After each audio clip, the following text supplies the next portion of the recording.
writing great music for us. Kind of loud. So thank you for coming out this morning. My name is Reverend Ken Wilcox, and as I always used to share when you come here on Sunday morning, that leave your troubles outside. Leave all your would-haves, your could-haves, your should-haves. Leave all that stuff outside. Next 45 minutes or so to open up an avenue of spirit possibilities. And what are spirit possibilities? Well, more love, more joy, more happiness, more calorie-free chocolate kisses. All those things in life make us feel alive. That's what Spirit is doing through you and through me, showing up, recognizing itself through our love, our joy, and our laughter. So know you're in a great place this morning, and Spirit is going to recognize and reward you abundantly. Well, just one announcement before we get started. Our dear friend Dolph Kaiser, I know many of you know and love him. Dolph is making his transition. So please keep him in your prayers. And keep Joni in your prayers as well, because she's been the main caregiver for Dolph for a year now. And even a healthy Dolph was not the easiest to take care of. So she's really been an angel. And so just keep him in your prayers. And we know that God's love is supporting him, and we'll be there with him every step of this journey. All right, so how about some music then? Let's play us something.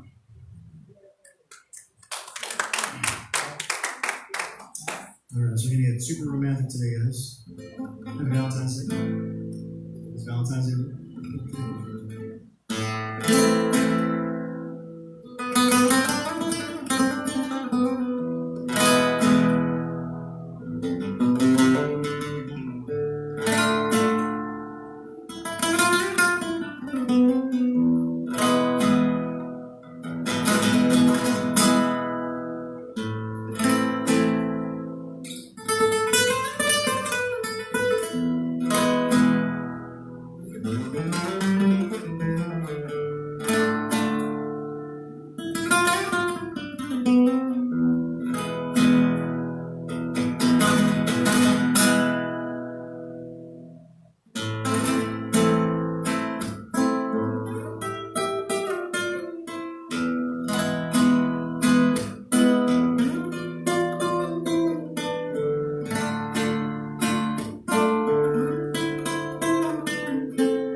Well, to get our service going, let's go have a prayer. And Jim, come up and do an opening prayer for us.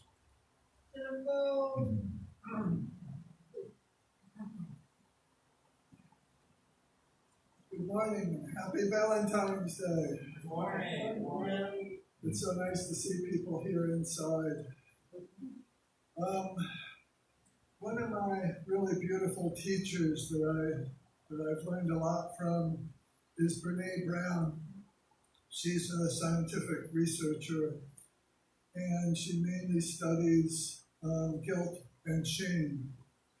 And with her research, one of the things that she has found is that, generally speaking, people cannot love and respect others more than they love and respect themselves. And this is a really important concept for us to take into consideration this morning on Valentine's Day. So I'm going to do an opening prayer, and what I'd like you to do is to take in anything that you hear me say in the first person that you can relate to, and let anything else just kind of float by if it doesn't suit you. So let's close our eyes. And first, let's acknowledge that there is one divine intelligence, and it's right here with us. It surrounds us. It touches us in so many ways. It's within us, outside of us, and is us. This divine intelligence is everywhere, and let's acknowledge it with love and compassion for it. And this divine energy also gives us free will. So let's use that free will to recognize that we are good individuals, that I am a good person. I do my best to love, be filled with compassion, and care for others, as each and every one of us is the same. I know that there is this love that transcends hate, fear, and all the other negative emotions. And so this morning, let us literally let go of any fear, any frustration, anger, hate. Just let it go. Let's fill our hearts with love. Love for self is where it begins. I do the best I can to be a good, honest, loving individual.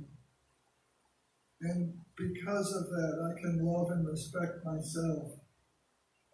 And in so doing, I can more easily love, respect, and honor others. On this Valentine's Day, it's a day of expressing and acknowledging this love and compassion that we have within our hearts. And we can let it be expressed not only today, but every day. Honor and love ourselves is the first step. Honoring and loving our neighbor is the second step. And I believe only after honoring self and our neighbor, only then can we truly honor the divine and love it, for it is everything. It is I, it is my neighbor, it is the world. So fill your heart with love and let it be expressed however it expresses itself. I give thanks to this center, I give thanks for the divine that teaches me, and I give thanks for each and every one of you who hears this message. And I can release this prayer to be so, to be true, to be honest and expressed, simply by saying, and so it is. And thank you. Thank you, Jim.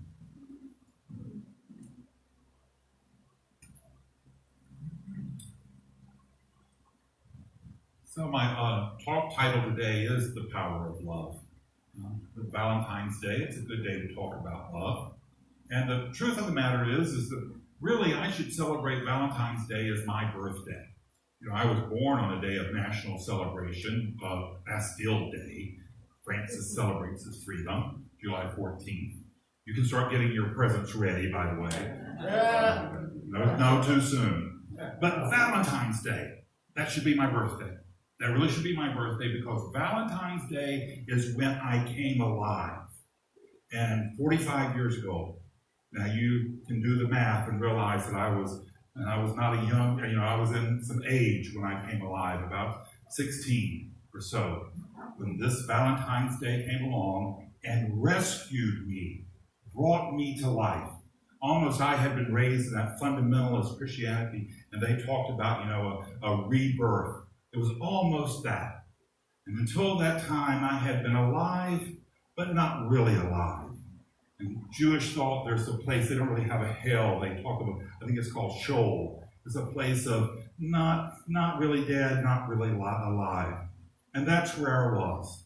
But 45 years ago, on Valentine's Day, I breathed the life of love. And it changed my life.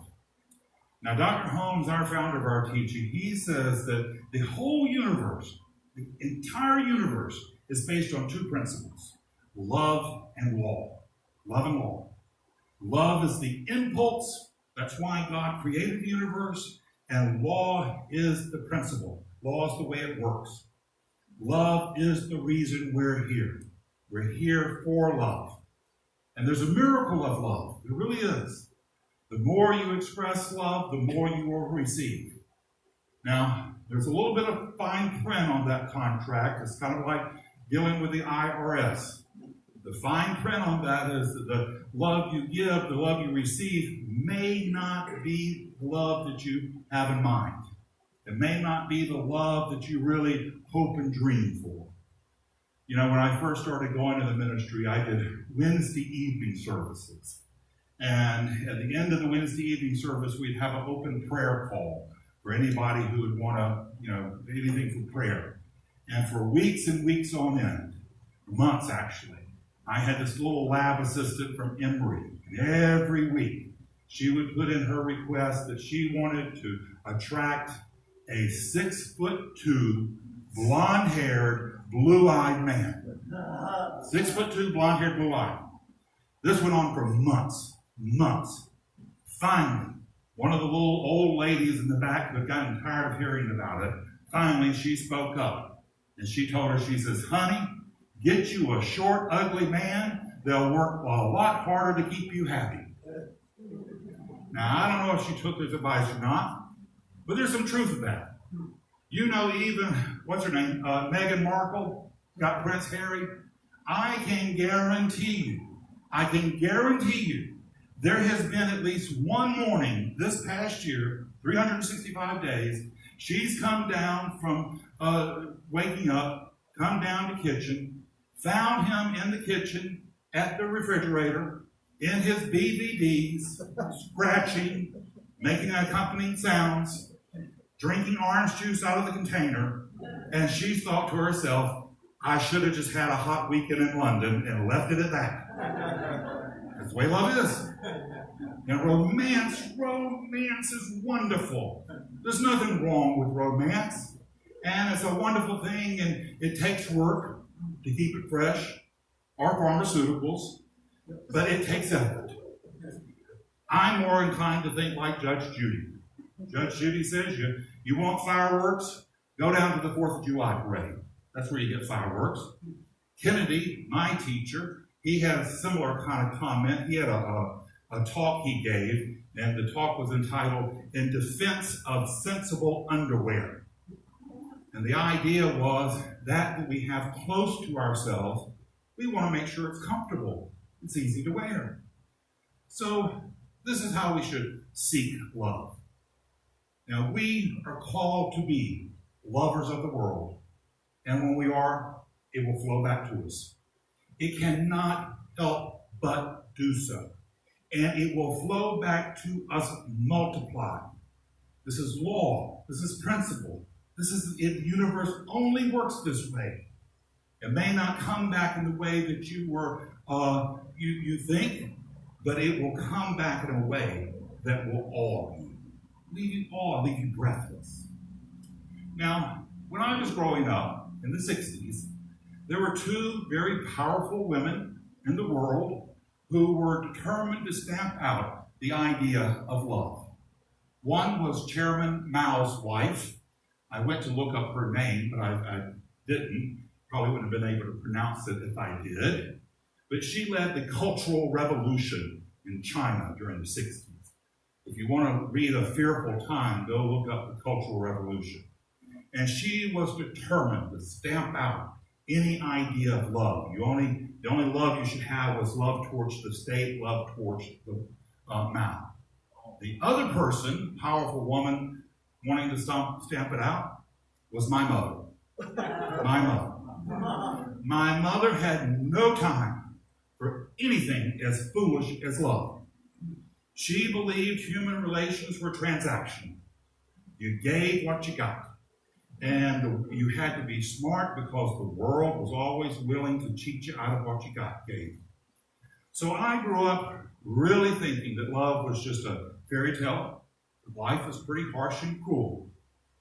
Now, in this bleak environment, there were glimpses of hope. One of them was humor. My mother was a very, very funny person, and there was lots of laughter in our house.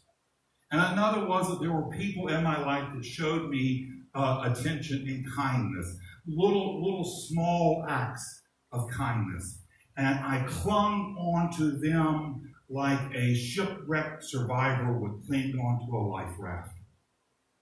Never underestimate just how far a kind word can go to make a person, to give a person some hope and inspiration, to give them something that they can cling on to and just make it through another day.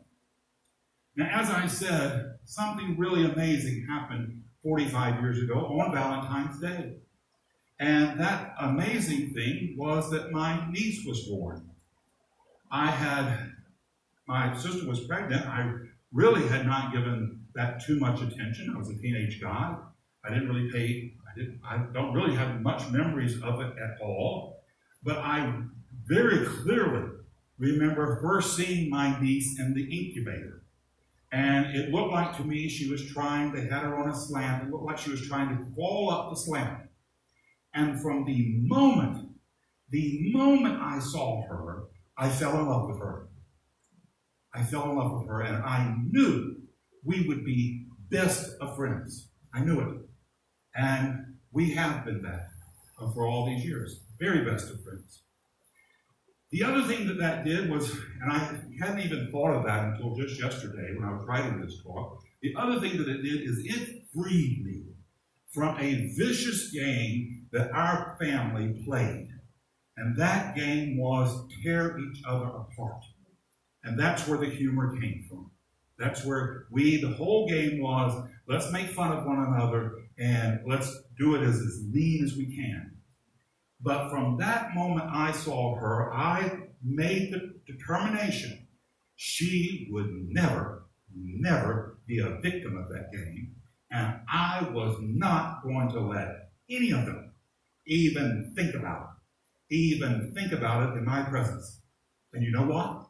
They paid attention to me. I didn't know I had that kind of power. It was very astonishing to me that they would actually listen to me. And they got the message, because that never did happen. It also empowered me to know that I could make further changes. But that took some time. Now, it often seems like to me in my life that love has shown up in unexpected ways when I sometimes was at my very lowest. When I needed it the most, it would show up. There was one time, specifically, a night in D.C., I was waiting to catch a bus, and the bus, I had just missed it, and I knew the bus would be an hour, and along comes this little African-American lady. She was a refugee from Africa, from Ethiopia, and she sat down next to me, and we had a conversation. And I wish I could recall the conversation, but all I can remember is I left revived. I left inspired. I left encouraged. Many years later, still in D.C., I had gone off to run a campaign in Lincoln, Nebraska. Don't ever run a campaign in Lincoln, Nebraska. The biggest media carrier of that campaign was Moo Moo the cow. We would put a sign over him, elect Steve Burns, and walk him in the parade. And I was responsible for walking the cow in the parade. And this cow hated me from the very first moment I saw her. So the campaign had not gone well, surprisingly. And I was back in D.C., and I was broke, flat broke. It took every penny of money I had to get me into a room in an apartment and buy clothes for the waiting job that I had. And when I got the waiting job, I knew I could get this job. Didn't want it, but I knew I could get it. And I worked around the clock. I went a couple of weeks where I was working every single day, from the beginning to the end. Starting at 10 o'clock in the morning, getting off at 2 o'clock at night. I remember one time I had a Saturday night open, and all I could think about was just to go home and go to bed. That's what I was wanting to do on a Saturday night. So I would have to walk a long distance on Capitol Hill. Probably wasn't the safest of things to do, but I was a young, big guy. And on my way home at 2 o'clock in the middle of the night, the whole Capitol Hill was totally deserted. There's nobody out. Everybody was closed up. And I would go by one house. In the back of that house was a fenced-in yard, and they had a dog. And this dog would come up to me and want attention. And so I would stand there and pet this dog for just a minute or two. And that was the only interaction I was having that was really, personable, where I felt like I was getting and receiving love. And that little bit alone was very powerful for me. So when I was in my lowest places, love showed up. Now, the biggest problem I had with love was that I didn't love myself very much. In fact, I didn't even like myself very much. I was hoping someone would come along and love me enough so that I would fall in love with myself. But that's not the way it works. The first act of love is we have to love ourselves. There's no way you can dislike yourself and have love in your life. When we dislike ourselves, we're hating the closest thing to God in our lives, ourselves. You have to really love yourself. And why shouldn't you? You're doing the best you can. And it's not the easiest of jobs. Being here on earth is not the easiest of things. You've made mistakes, sure. But you can't be human and not make mistakes. You can't be in this life and not mess up from time to time. Even the saints tread upon the grass. So we have to forgive ourselves. And we have to make ourselves a channel for love.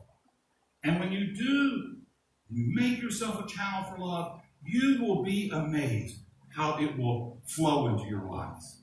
The opportunities that you will have.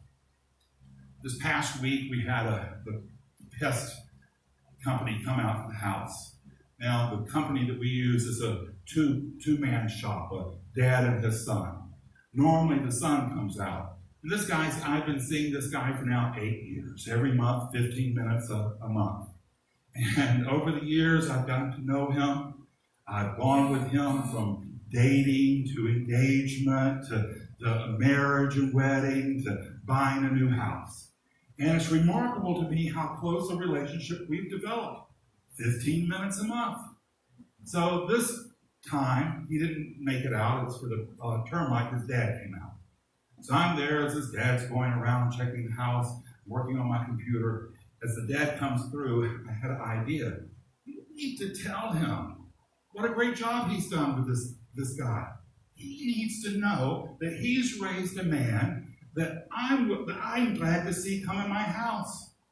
I have relatives that I'll hide behind the couch and act like nobody's home if I hear them knocking. But this guy, I'm glad to see come in. And so I told him that, and when I did, you could just see how good it made him feel. How good it made him feel. And here's the thing. It made me feel great. It made me feel good. When we share even the smallest love, it comes back multiplied. This is law, this is principle, multiplied. Dr. Holmes, the founder, he says, life is a blessing or it's a curse, according to the use we make of it.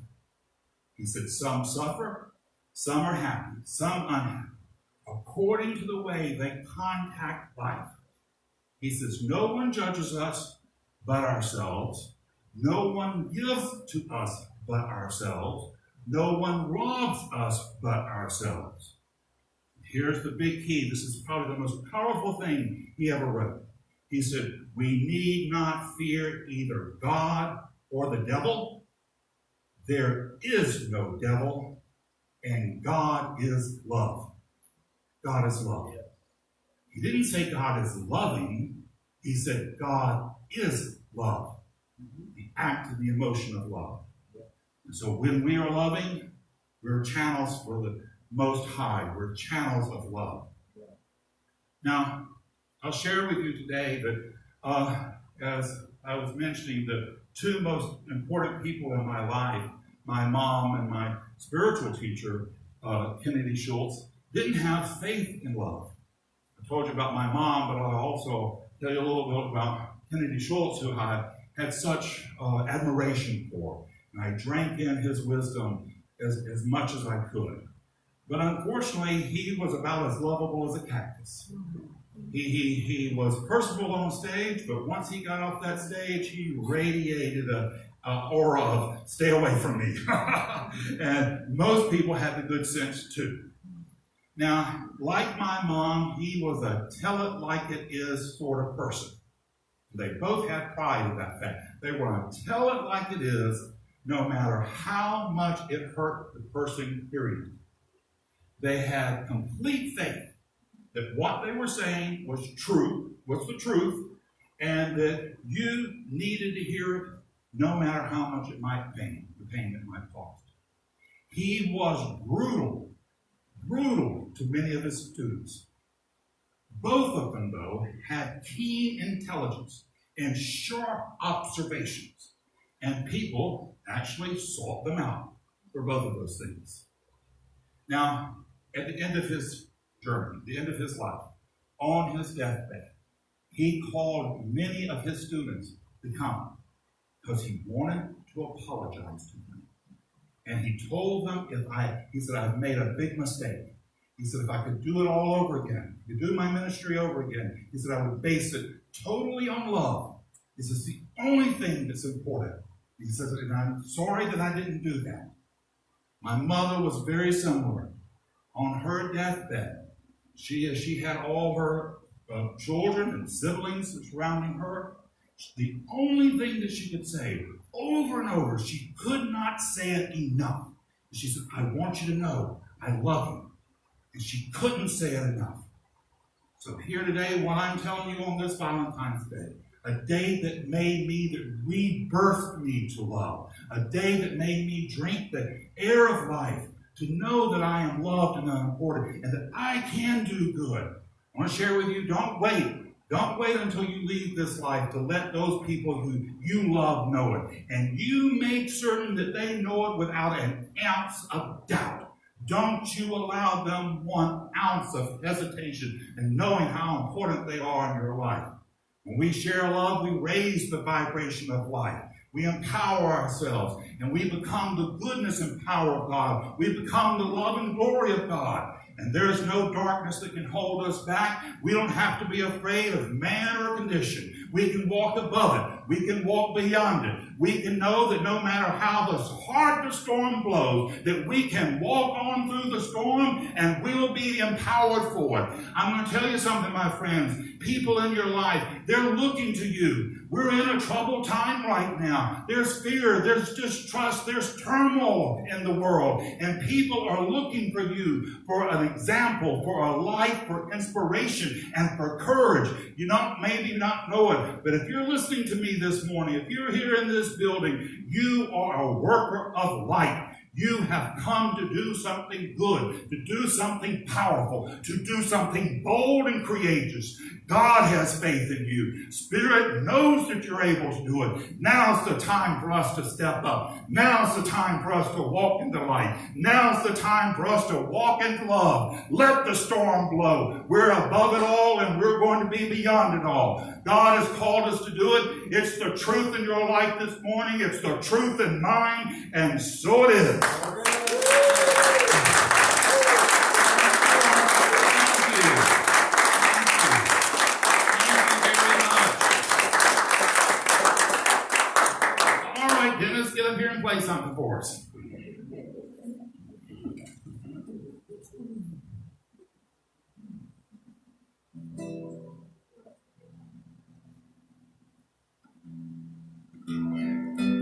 I don't see too much, but here's one song.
You could use pharmaceuticals. Maybe some of Dennis's music might would work too. That was pretty good, Dennis. All right, so let's close our service with an affirmative prayer. Take it in for yourself. Say something that works for you. Well, hold tight to that. But say something that doesn't work for you. Just let that part slide by. But just know this truth with me this morning. There is but one power and one mind, one God. That power is love. And that power is showing up in my life in every avenue that I allow it. So here today, I release and let go of any block, of any idea of undeserving. Here today, I release all the power and passion of God's love in my life.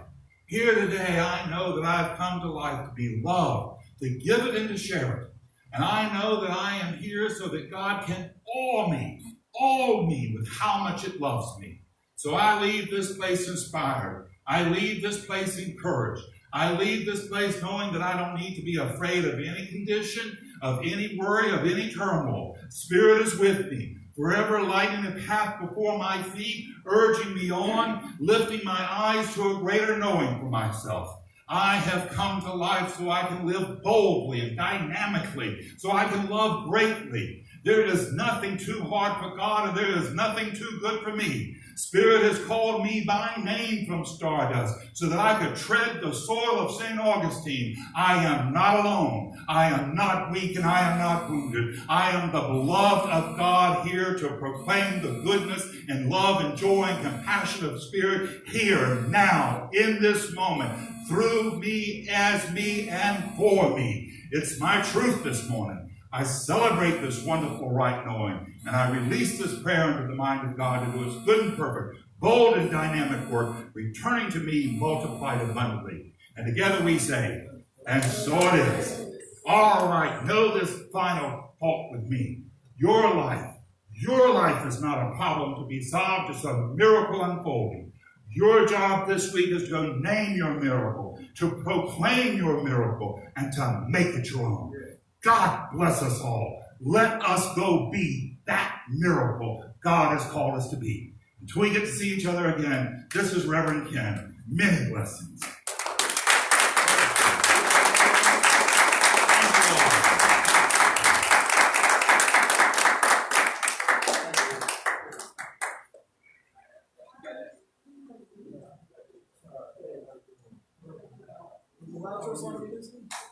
With an outro song for you guys? Sure. Yes. I do. Happy Valentine's Day, everyone.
much, guys. Happy Valentine's Day.